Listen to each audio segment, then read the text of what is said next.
guys, it's Julie E, and I am here in my backyard, or actually what I should really call it is a food forest. Thank you to Mike and Enviroscape LA. In 3 months, this has evolved out of nothing. It was just a flat plane of grass. It was just like your regular basic grass. The guy came and mowed the lawn, and I said to Mike I wanted to try to grow some of my own food because I thought the world was about to go crazy, which clearly it happened. And as soon as the pandemic started and everyone started freaking out about food, I was like, I got this amazing backyard. And you know, one thing that I want to tell you is when you eat lettuce at the store, it is just food, but when you pick it and then eat it, I can't tell you how good it tastes. I've never eaten food this good, and I've been a nutritionist for 30 years. This is definitely medicine.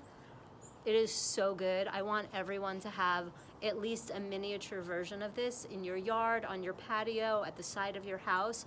You definitely need to have this. It is phenomenal. I will never buy lettuce from the store again. And recently I read that they bleach, they wash the lettuce, the prepackaged lettuce, they wash it with bleach. So you definitely don't want to eat that. So get yourself a medicinal backyard and you will have a healthy day.